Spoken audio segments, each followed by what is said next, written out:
to Incredibly Ordinary.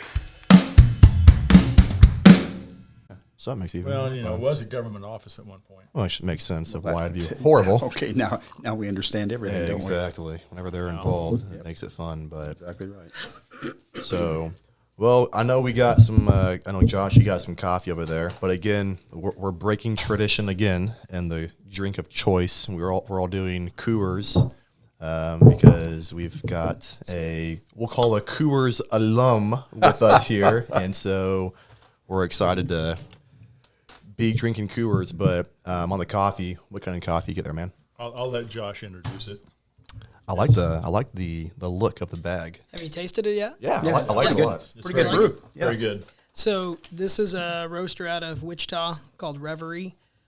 They've got a coffee shop there on Douglas, and I've had quite a few of their coffees. This one's called Moonless Midnight, and it is a one notch away from their darkest roast. But I had this one at their shop recently, and I was like, I want a bag of that. So it's really good. Yeah, it is really good. I like it a lot. A good smooth black one. Where's their place at in Wichita? It's on Douglas towards Old They've been Town. there quite a while, haven't they? On the back of the bag since 2013. Yeah, okay. And so then they Douglas. had to shut down everything during COVID, but they're back up and running. They partner, I think, with a local based pastry place, and so if you ever get a stop in there, it's Nice. good stuff. Is It's that good down to there read. by the theater area, that Uptown Theater, and I can't think of what that cross street is, but it is on Douglas. I think there's a high school right across the street. okay, I don't know. So that is yeah, good. Reverie Coffee, Moonless Midnight. Again, it's a good match with the Yeah. with the beer. Oh, you So, betcha. yeah, it's always a good combination. That'd be good to sit on the deck and just have a good cup of coffee with that. That'd be all right. We'll stick with the beer. You can have the coffee. I have my coffee. There we go. That's all right. So, I like So- them both, so I'm cool. you're right. I do have one story about Coors Banquet. When we bought the house on Austin Circle, the folks that had been there before us, out in the fridge in the garage, there was a case of Coors Banquet. I never tried it, so I got done mowing the lawn and I opened it up. I checked the date on it. I'm like, oh, this is. So I started drinking. I'm like, this is really good.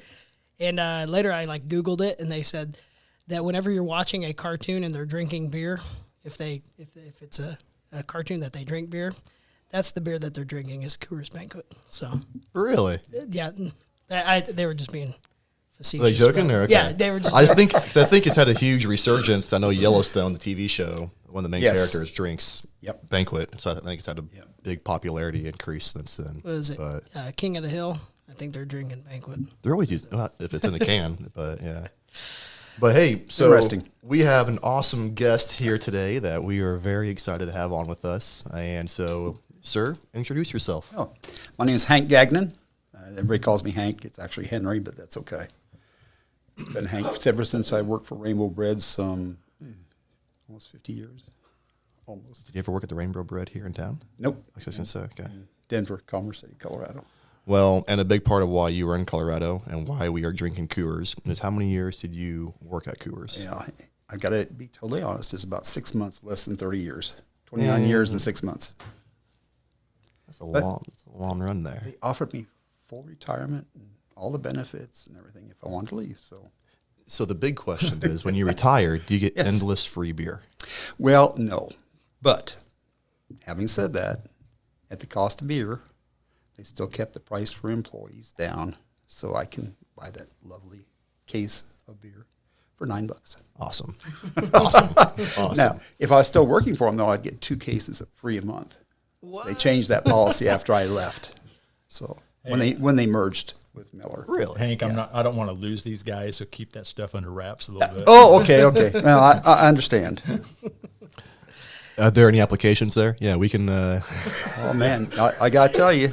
See, It's that like can be everybody taken two else, they're different always ways. looking for people. He's wanting to get rid of us, maybe, or yeah. I think he meant lose us in the sense of, hey, Hank, can you get us some free beer? I I thought see. he was trying to pawn I us was off. talking the other way. Oh, okay.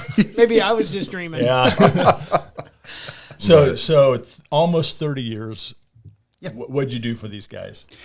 Oh, geez, I worked in a lot of different places. I worked in the brewery itself for a short time on one of the filler lines, 16-ounce can filler line. That was a lot of fun. They taught me how to run the filler machine, and that's really awesome because you have to taste the beer every hour. You want the mic closer? Oh, yeah, I'm sorry. I was gonna Yeah, say- anyway, you have to taste the beer every hour, but you can only take a taste and have to spit it out. Otherwise, you don't last long. Yeah, I was gonna say. But then I worked at the can plant where they made the cans, and I worked down in their, what they call a printer pit, where they put all the ink on the can to make it look nice. And I worked at just about every place there, and then I went from there over to the glass plant where they made the bottles.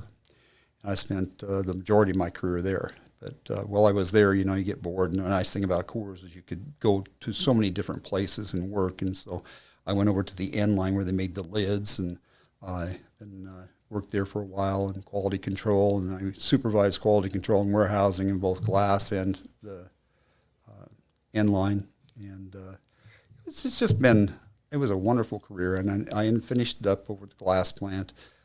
I had gone from forklift operator to a lead man to hourly supervisor, and for a short time I went to warehouse manager, which I didn't like that too much, but that's all right. It was, it's a good job, but it's a great company to work for. They treated me extremely well. I mean, I have nothing but good things to say about them. So are you from Colorado then?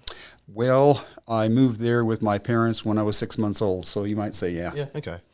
So then how did you start working for Coors? Where'd that come from? Is that your first job, your first career? Oh, no. First job I worked was actually American Can Company, and they made cans, and part of their can contract was Coors before Coors opened their own can plant. And I left there, and I went to 7-Up Bottle Company for about 8 weeks to get route experience as a route salesman. Then I went to Rainbow Bread Company, worked there for 3.5 years, and found out I had an allergy to smog in Denver, so working outside was no longer going to be a possibility. So I left there, and I went to work for Coors. And I started out at the can lines, and so that was back in, 75, 76, somewhere in there. That's the year you started at Coors? Yeah. So, okay. All right. So the main question on my mind, is it really Rocky Mountain spring water? Actually, it is. They have a spring that runs underneath the brewery, underground spring that's fed by the Rocky Mountains, and they have actually tapped into that water, and that's their A water, and that's the water they use for brewing and mixing, make the beer and whatnot. And then they have B water, which is just regular water that they use for cleaning and stuff, but they reserve the spring water for Coors beer. Now, It just made that drink that much better knowing that. I tasted it as well. But after saying that, they opened a brewery in Shenandoah, Virginia, and that was one of the things. They still made the beer concentrate in Golden, and they built their own rail cars to ship it. And when they filled the rail cars, they were 36 degrees Fahrenheit. When they got to Virginia, they were 38 degrees Fahrenheit. Oh, they were wow. insulated that well. And they, like I said, they built them themselves. So then they mixed it there and filled it. And they have underground spring in Shenandoah, Virginia that qualified with the same type of water as what they had in Golden. That's So when there was a potential lawsuit at the time because they were still advertising pure Rocky Mountain spring water. yeah. And so they changed it from pure Rocky Mountain spring water to pure spring water. Okay, so Gotcha, yep. anyway, that was the reason why that change came about. But that's old history in there. But it's like I said, a lot of cool stuff that you learn, like a lot of different places to go to, and a lot of opportunities. I mean, I couldn't complain. They sent me to Regis University when they wanted me to move into management, and went there at their expense. And the only thing I paid for was books, and I got to learn how to be a manager and. Yeah. It's pretty cool. I mean, they treat their employees very well. They teach them how to save money and how to invest money. They have seminars on property. Really? Do that? Yeah. It's great. So starting in 75, and I mean, tons of technology increased since then, and tons of ways to probably how they've revolutionized Oh, yeah. the bottling process. It seems like, I don't know, just kind of reading up on Coors and the company, that the big popularity didn't rise until like the early 90s, late 80s. No, that's that's pretty accurate. What happened was Coors was regional brewery.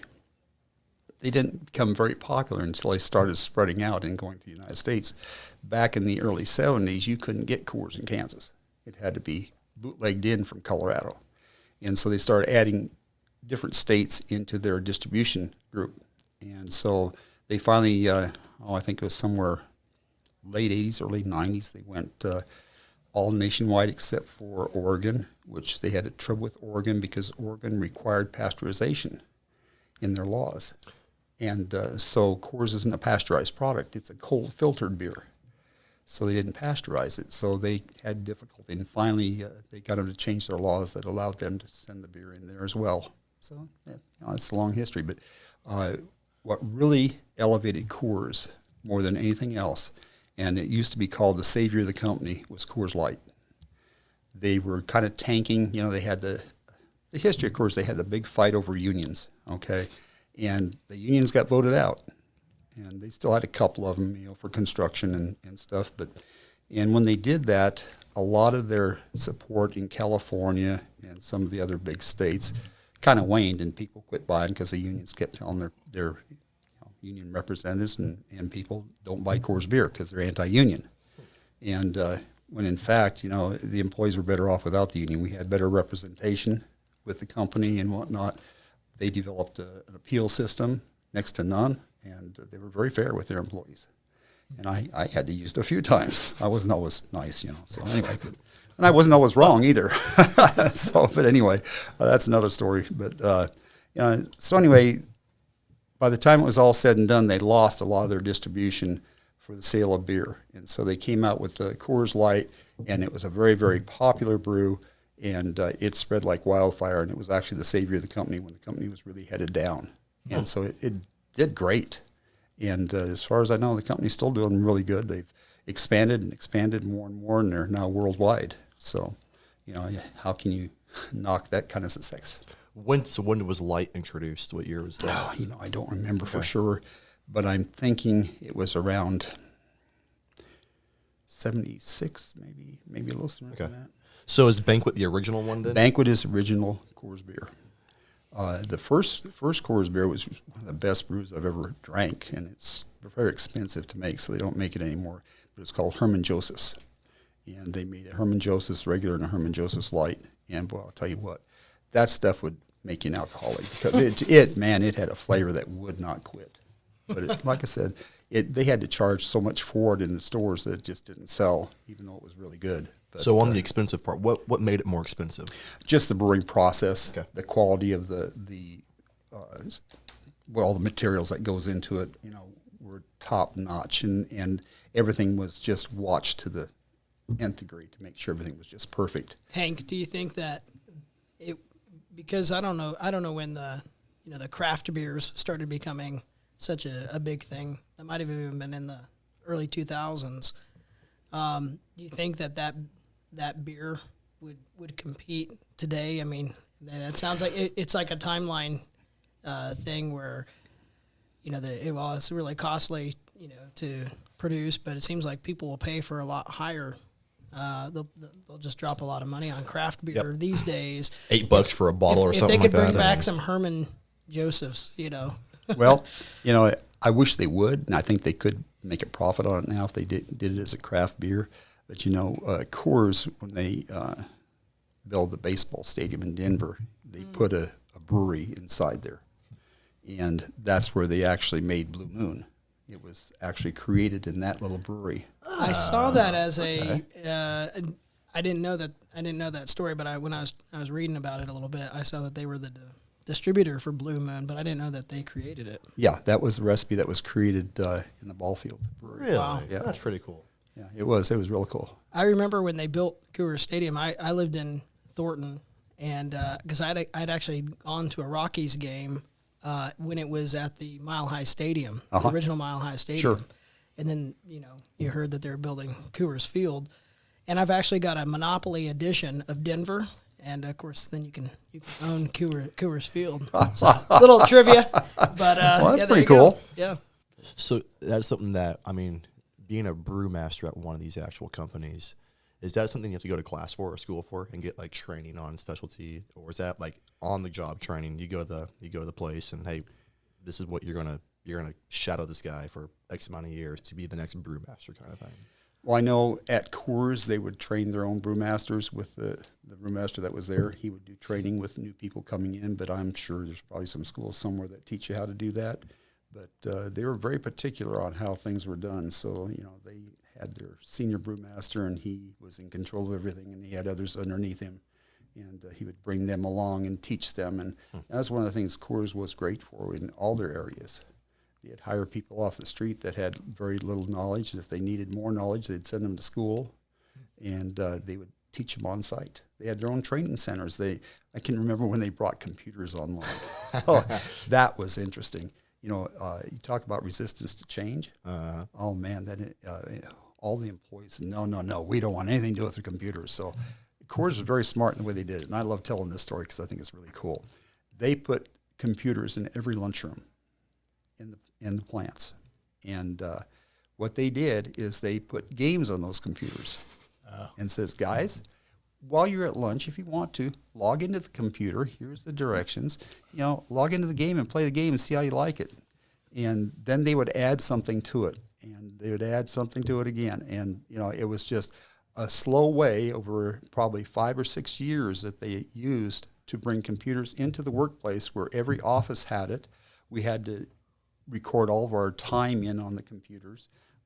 All inventory was recorded on the computers. I mean, that's one of the few companies I know of. They run that company basically on laptop computers or desktop computers. It's just amazing. They had a great IT department. They linked everything together, and, it was an amazing process to bring computerization into that company. Note to Josh and I that if we want change with Lance, we'll buy computer games for him. If when we want change, I think you're a little behind the game on that one. I don't like games. We'll figure something out. But it's a 5-year process of what we learned there. So I heard a rumor, I'm not sure if it's true or not, that while you were working there, you guys had unlimited access to Coors on tap while you were working. For a time. For a time period. For a time. Yeah, unfortunately, with all good things, somebody messes it up. Okay. I'm trying to be nice about how I say this, so messes it up. But anyway, we had a supervisor at that time. They had returnable bottles, and so they had a bottle wash company on site, and they hired a lot of temporaries to come in and help operate that. Well, the supervisor had temporary in. He wasn't paying much attention to him, so he's up in the lunchroom all day long drinking beer. And so when he finally finds him, he says, you got to get out of here, man. Well, poor decision on his part. He was pretty well loaded, and he left the property, but he didn't make it off the property. And unfortunately, the accident was fatal, and so therefore beer was no longer available at all hours in the lunchroom. From there it went, which it was originally, okay, but they had to change it, and we could only drink after work hours. We could go in and have a couple of beers. Very few of us ever monitored the couple of beers, but what was an absolute certainty is if you got in trouble when you left the company because you drank too much, it would cost you your job. Yeah. So there's a heavy price to pay if you didn't pay attention.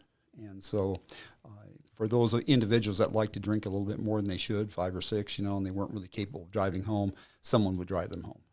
Yep. So we took care of each other to make sure that we didn't lose any employees. But it was a great benefit. I mean, it's a wonderful way to relax, and the company really believed in its product in moderation.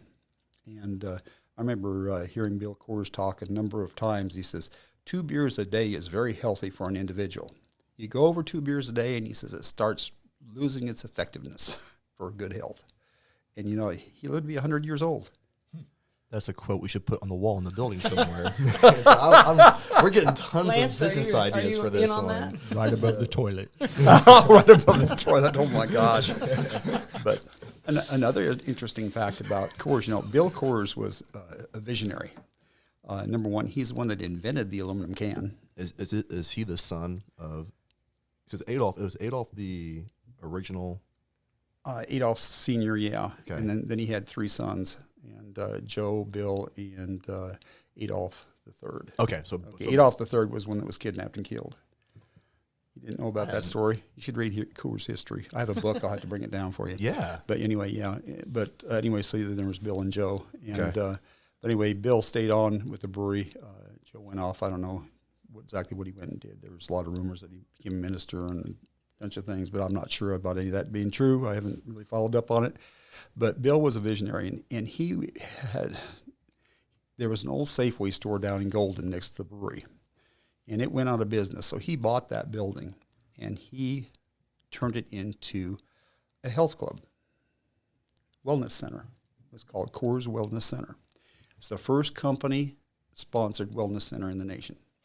He felt that employees that exercised regularly were healthier employees, and it would reduce his costs for insurance to pay for their bills, because Coors was self-insured. Okay, so whatever was paid out for medical bills came off the profits of the company. So that was the way it was at that time. And later on, they went into regular insurance companies and stuff like that. But at that time, they were self-insured.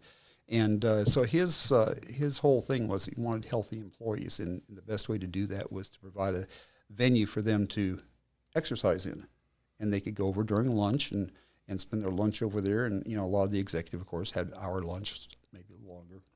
Nobody kept track of them. So, but anyway, even as an hourly employee, I had rights to go in there. I had an ID and could go in and exercise. Anybody in my family could go in and exercise. Like I said, a lot of things about Coors that were so awesome and innovative, people don't hear about too much. And that's back in the 70s they were doing that. Oh, yeah. Really? Yep. Because, that's a big thing now for, Apple or Google is they want almost your entire life can be done at their facility. Right. But that's kind of like the new sleeping big thing. pods, Yeah, right. yoga classes. But I didn't know that companies were Coffee doing that shops. back in the 70s. Well, like I said, Bill Coors was the first person to bring it into corporate America. That is interesting, yeah. So you mentioned the aluminum cans, though, and that he was a big visionary for the aluminum cans. Oh, yeah. Okay. He has actually drew all the plans for the equipment and everything to produce the aluminum cans. Coors was the first aluminum can maker in the nation, and then they did such a good job, they actually started putting aluminum can manufacturing lines in different companies throughout the country. Is that just for costing efficiency they were doing that? I don't know. I can't tell you why they did it. They made money at it. Okay. You I don't know. know. It's just Yeah. having a glass versus aluminum is always, I think, better. And it's just, it feels better. Well, there's a lot of people that would disagree with you and say, I'd rather have a can any day because it's easier to dispose of. And it's recyclable. Of course, glass is recyclable too, but it's not quite as easy as it is a can. But the can was created out of convenience, in my mind. And it was just another venue for them to use to sell their products that people liked. No different than pop coming out in cans rather than bottles. That's true, yeah. Okay. They even experimented for a short time, I emphasize short, with plastic bottles. Really? Yeah, there are a lot of stadiums, football and baseball stadiums in the nation that wouldn't allow glass bottles in. So they developed a plastic bottle. And I don't know if they still do it or not. It didn't go over very well. But they've, when it came to bottles, so they had some crazy people developing things, I'll tell you. Do I have time to tell some of the stories about their bottles? I want to for hear it. about the Yeah. football, Okay. baseball bat. Yeah. Yep. Okay. Well, the first one they came out with. I shouldn't say first because don't remember which one was first, the baseball bat or the football. But they made bottles that resembled a baseball bat, and put Coors Light in them. I don't know what banquet ever went into one, but anyway, they shipped them out to the bars in a test market, and it was a disaster. People have a little too much to drink, and you put a weapon like that in their hands, and look out. So they had to remove those from the markets. They thought, well, that didn't work out real well, but these football balls are really cool. And I should have brought one. I gave them to my grandson. He's got them in his bar downstairs. But they made the football ball, and they look like they're a little brown football, and they just fit in your hand just right. Of course, they got a little bottle top on one side, where you fill them up and whatnot. I And think I've seen one of those somewhere. In my memory that you say that, I don't I don't know why, but I think I've seen those. Well, I can see people chucking those out on the field. Well, they did inside the bar too. Oh, okay. Again, it didn't work out well. All right. So anyway, so I had 2 or 3 pallets of them in my warehouse. I was warehouse supervisor at that time, and so they said, whatever you do, just get rid of these things. Dump them in cullet, or whether cullet is ground up glass that they use for recycling and put it back into the new batch of glass. But anyway, I said, that's such a waste to do something like that. There's such a cute bottle. So I confiscated a few of them and gave them to some friends and whatnot. But they're a real collector's item, I'll tell you. It's one of the interesting things in their history they weren't real proud of. But they were sure good-looking bottles. That's cool. That's a cool. I think football is a cool idea though. It does fit. That's a good. Yeah. Well, if I get a chance and I can get over to my grandson's house and grab one, I'll bring one down so you guys can see one in person. Yeah. That's cool. And so the 3 you were mentioning, the 3 main beers at first, maybe still today, was the Banquet, the Light. What was the third one? The Red or? Well, Killian Red. They had purchased the formula to make that brew from Ireland. A little guy by the name of George Killian. George Killian Lent was his actual legal name. And he came into Golden, and I had an opportunity to meet him. But he had a fantastic recipe for it, and Coors purchased it from him. And, of course, he had to come down and make sure that the taste was right and whatnot. There's a lot of agreements that had to be taken care of on that. And Coors did a good job on it. And, it's still one of their popular beers. And, then, of course, we mentioned Blue Moon. That's one of their popular beers as well. But they've had a few of them along the way that didn't work out real well. But those are still, they're still in their They're still top 5 sellers. Yep. I mean, Coors Light still, I think top 2 is what it is right now. Yeah, it's up there. Yeah. So And so I'm glad to see Banquet coming back because I think Banquet's an awesome brew. I just know, I think that the show Yellowstone, I think when they started having that drink on there, I think it really brought a lot of popularity back. And so that's where I've seen it quite a bit on that show. But so the brewery in Coors Light in the actual, or Coors Stadium for the Rockies, is that the first brewery in a baseball stadium? I can't answer that because I really don't know. Okay. But Coors decided that they wanted to put a mini brewery, craft brewery, whatever you want to call it, in there, and it would draw in more people. And because baseball is awesome, but you still need to have a draw for it. So Only 3 hours long. You got to have yeah, exactly. And it was pretty cool, and it was all behind glass, so you could see it all too. Oh, yeah. That was the cool part. It wasn't hidden. I mean, they did a good job when they developed that one. I think people crave that now, and that's where you see a lot of the craft beers and a lot of the breweries today is when you have a glass wall and people can watch the entire process. And that's where a lot of that, they're willing to pay more, I think, when they can see the process happening. And it's really cool seeing that. It's a curious thing. Sure. In Silverthorne, they have the Dam Brewery, and you're literally right up, if you're eating at a table in there, you're right up against all of the stainless steel. Yep. It's like all around you. And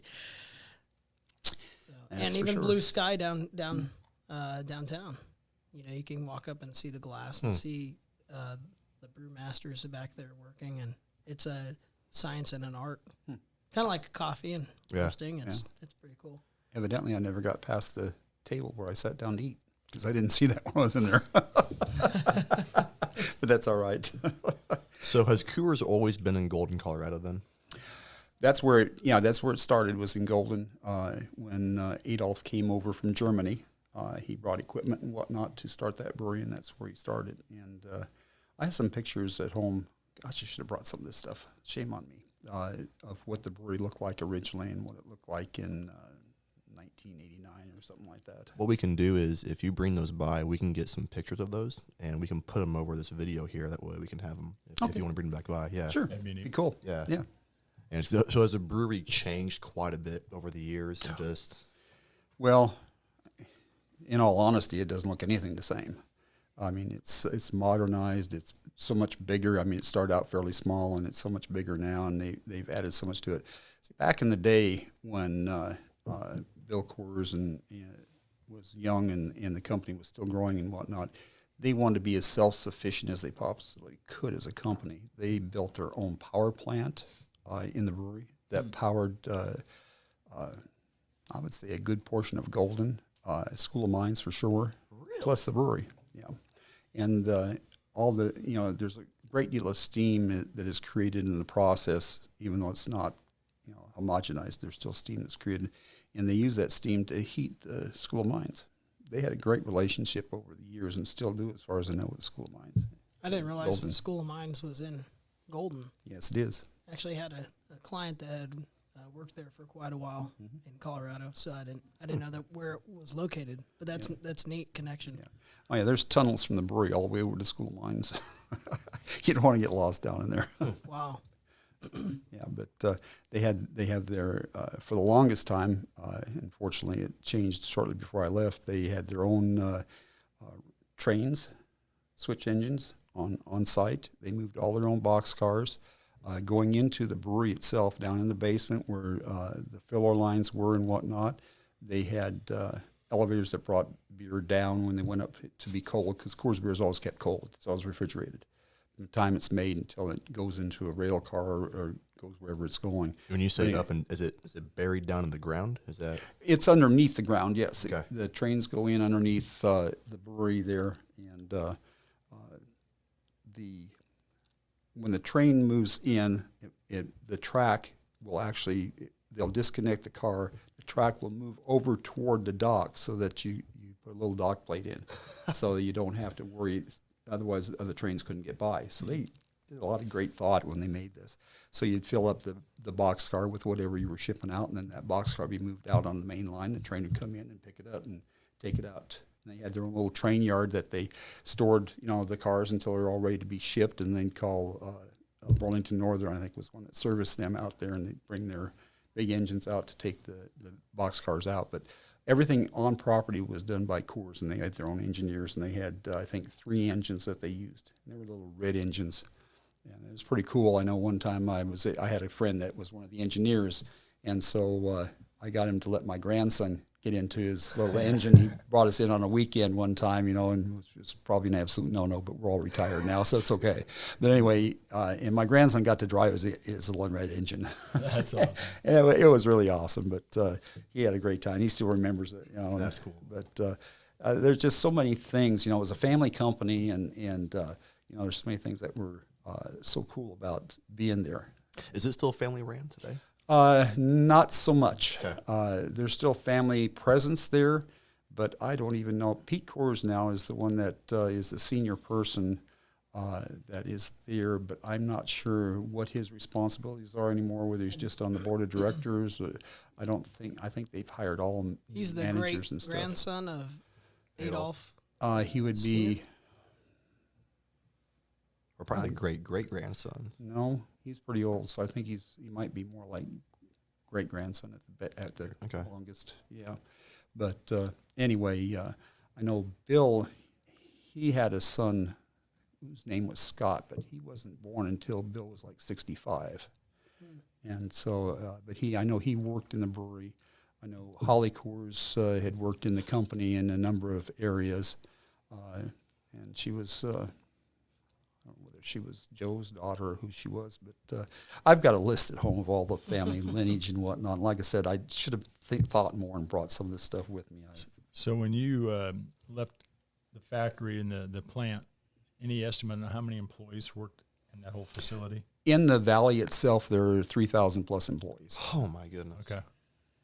That's all. That's That helps perspective. Yeah, that's crazy. You know, it's- It's not a small operation by any means. I love hearing all of the details.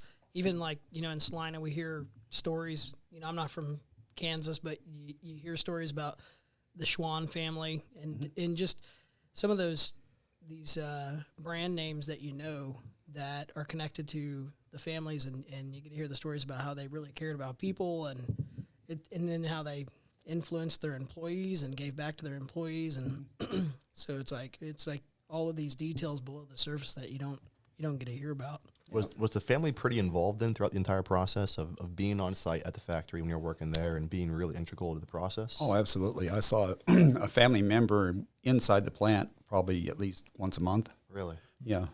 Now, Bill was awesome. If you worked at the brewery, one of his main things, he'd come in early in the morning. He was generally there by 6.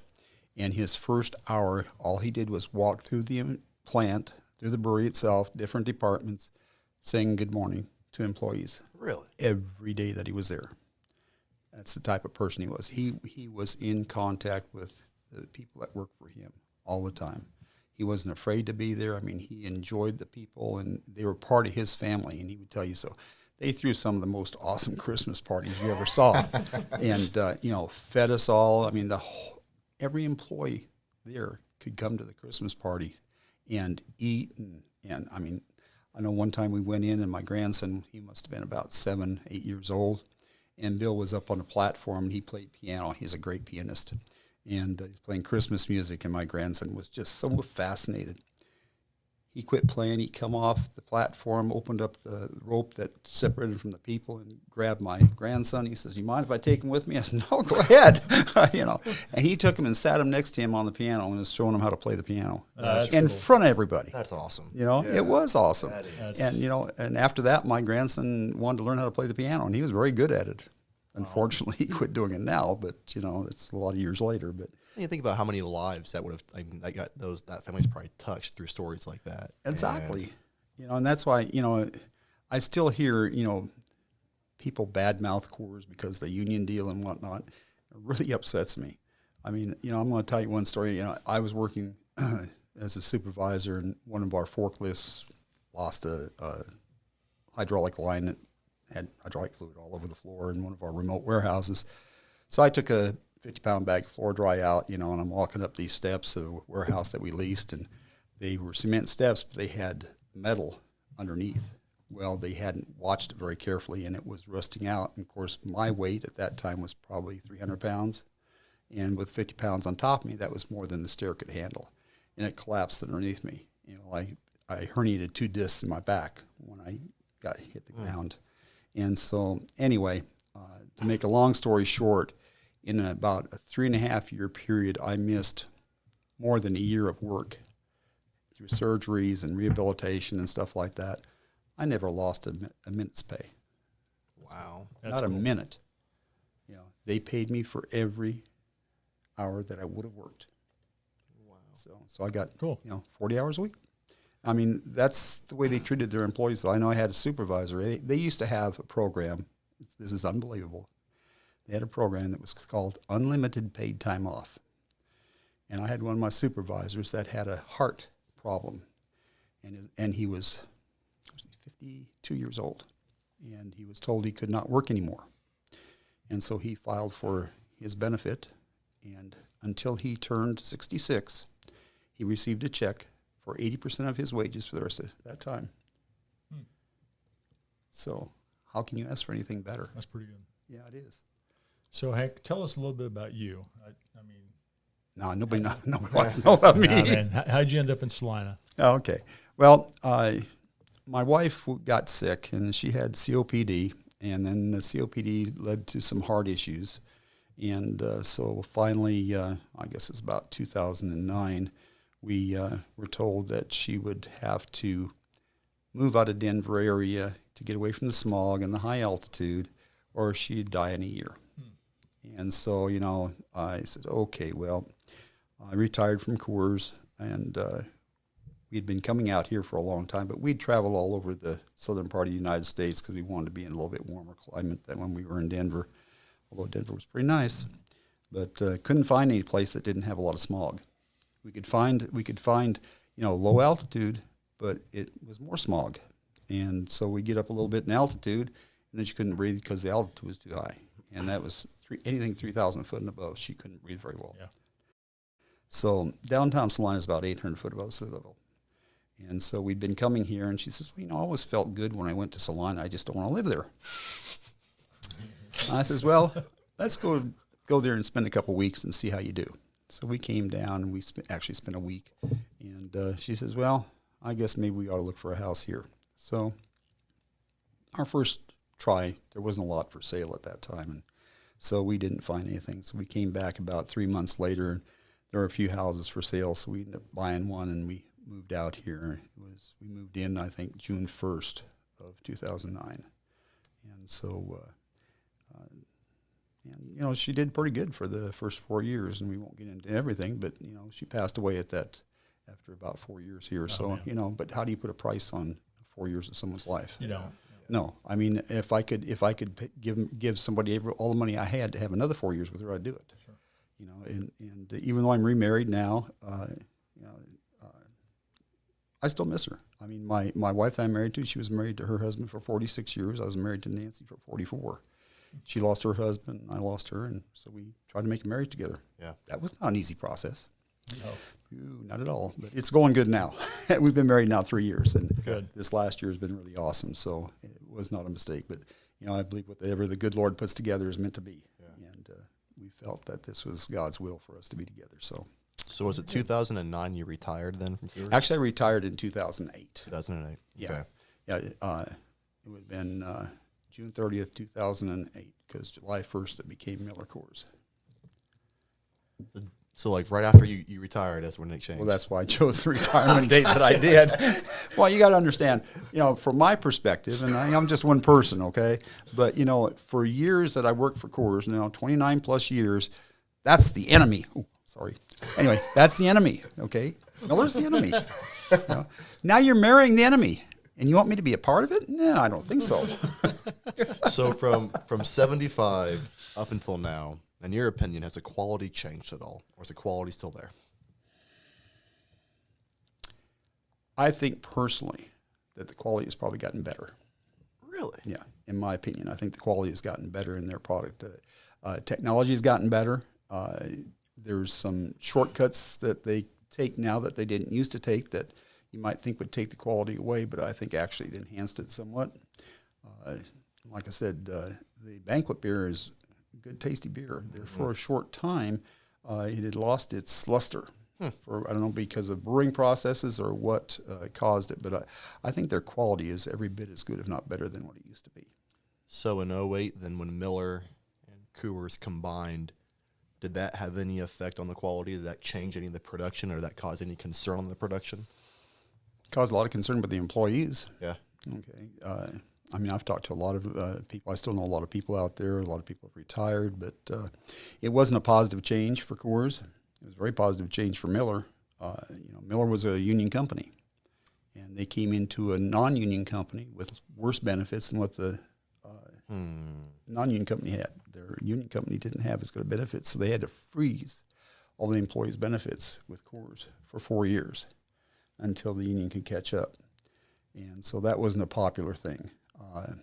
The family atmosphere has definitely changed. Yeah. Okay. I don't think the quality of the product has been hurt. The synergies have been awesome for the company, having the extra breweries and being able to brew their product closer to the customer that needs it, so it doesn't have to be transported as much. I mean, those are the benefits they had, which actually increased the quality somewhat. But as far as the employees were concerned, the company isn't near what it used to be as far as family orientation. Okay. And so, And that's just opinion, is Miller product then made in Golden, Colorado? Then Yes, it is. So both Miller and Coors is made in Golden. Yes, it is. Okay. Are they two separate facilities, or are they all with one facility? Just separate lines, Okay. all within the same facility. And just like the glass plant, they changed one of the furnaces. They have 3 big furnaces in their glass plant. And one of those furnaces were changed to flint glass, which is clear for a Miller product. Okay. Then a Coors product goes into clear glass. But flint glass is now produced in one of those furnaces, so they have to, of course, store it a little bit separately, so they don't mix it up. What's really fun is when you have one production line here making flint glass, which is clear glass. You have the amber glass over here. You have quality taking bottles around. You can't put one on one line, one on the other, but they do it every now and then. It gets caught. It doesn't get out to the customer. But That's when you keep and go, I'm taking this home. That's a rarity. yeah. So, but yeah, it's interesting. That is, yeah. Okay. So what is the official name of Coors right now? What is the official name right now? From what I understand, the official name of Coors now is Molson Coors Company. Molson. Okay. Yep.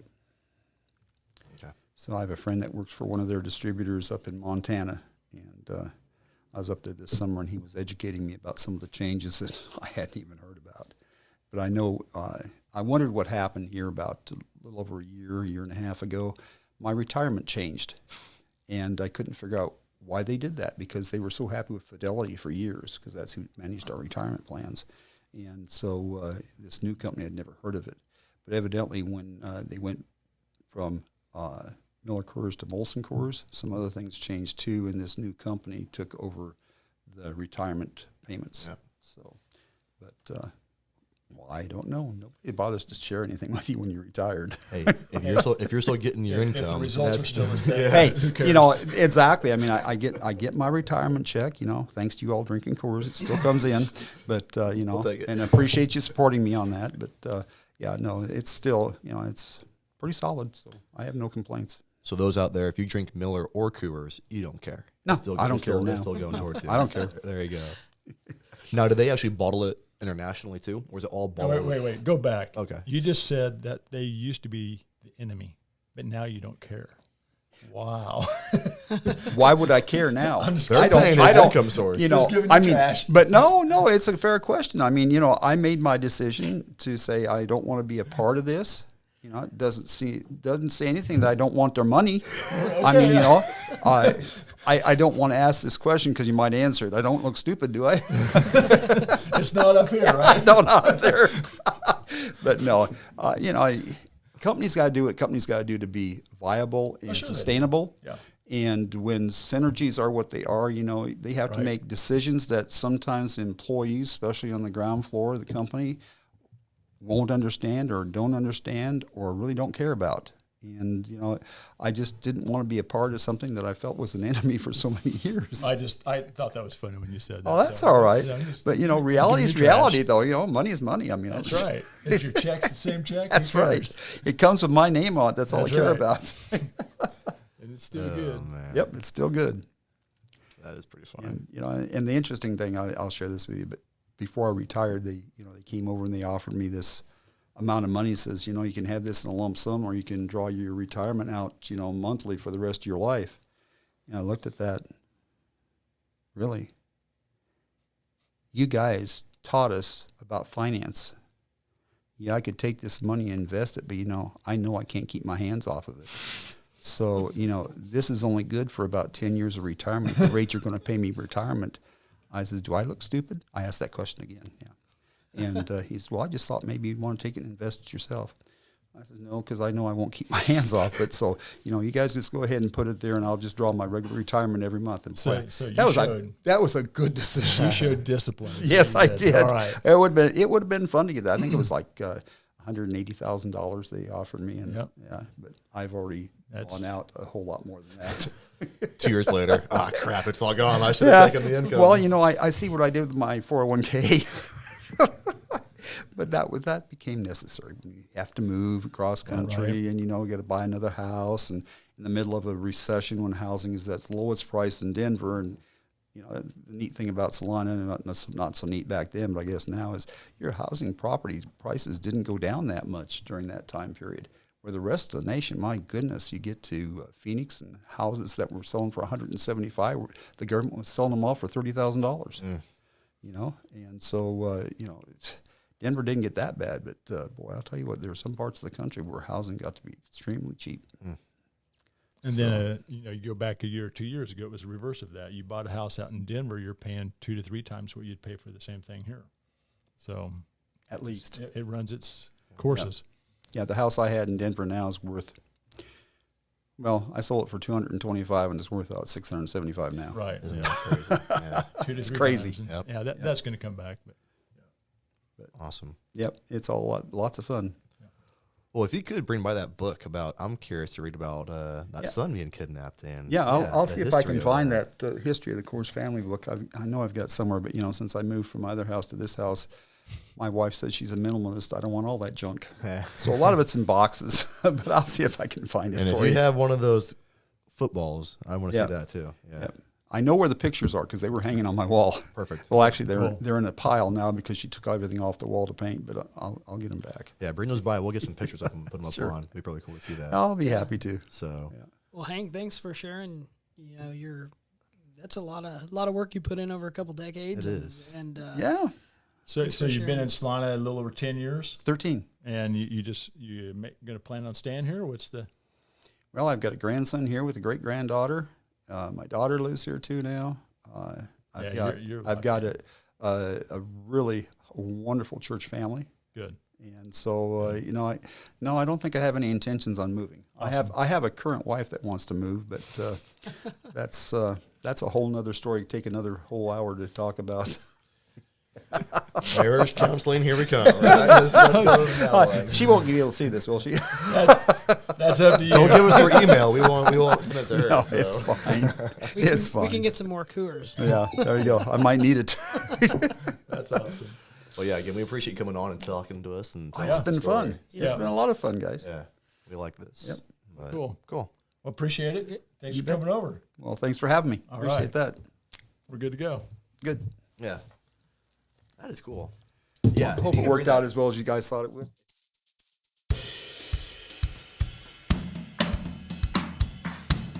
Content here is for illustrative and educational purposes only. It is not legal, tax, or individualized financial advice.